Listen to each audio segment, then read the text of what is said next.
why I believe in XRP over any other currency. And I take a lot of stick for this because I understand that the vast majority of people investing in cryptocurrency have seen nothing from XRP or little to nothing in comparison to other cryptocurrencies. Now, in the last video I did explaining why XRP wasn't going anywhere, a lot of people raised points on the actual utility of XRP in itself. And I think what I would want to do in this video is to go into each points of that utility so people can understand why it is so important. And this actually goes into the actual financial system itself. Now, the financial system itself is built on a system called fractional reserve banking. And essentially it means that every time someone goes to a bank and puts $100 in, that actually gets lent out 9 times. So actually there's 9 times more money in circulation through the banks, through fractional reserve banking, than there is actually in the bank. So the key thing that you firstly need to understand is the banks do not have the money. Okay, so if everyone rocked up to the bank tomorrow, the money wouldn't be there. The banks would collapse. And the reason why we see the future of tokenization of assets is if all assets were tokenized, this problem would be solved massively. The banking problem, the banking issue that banks have, where essentially if everyone was to rock up to the banks, the run on the banks happened, the bank could go bust.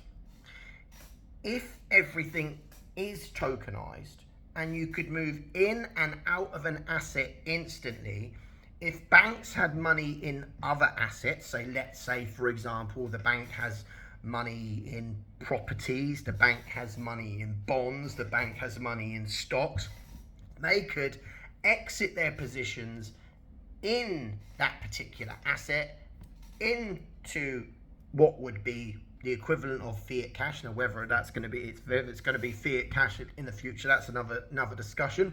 But what would be the equivalent of fiat cash, and pay out the people in the bank? You also see that this links into a part of being a cashless society, where everyone talks about control, and control is a reason around it. But a cashless society actually completely solves the bank's problem of a run on the banks. Because if you're living in a cashless society, a bank is never going to have the problem if someone rocks up to the bank and say, give me $1 million, and the bank doesn't have $1 million. So they want everything digitalized, everything tokenized. But the key point that XRP solves is the ability to go from one tokenized asset to another. That is the key solution. At the moment, or prior to distributed ledger technology, like XRP, or the native token XRP to the Ripple network, moving in out an asset, for example, let's say I sell a stock, it could take up to 5 working days to exit into cash. In some instances, when I was working in the offshore industry, you would exit an asset and it would take 14 days. You go through, you have to sign a dealing instruction. The dealing instruction then goes to the institution process it. Then they take up to 14 days to process that trade, and it comes out the other end. It could be 14, 21 days before that asset is changed from being inside an investment wrapper to being in cash. Ripple and the distributed ledger technology of XRP solves this problem in every facet. So it solves the problem of the time frame, but more importantly, it potentially can solve the whole issue the banks have and the frailties of the existing system. That's the key thing, which means this is a massive problem that banks have, and they know that at some point they're going to have to face it. You're already seeing it with the smaller banks in the United States, Signature Bank last year, Silicon Valley Bank last year.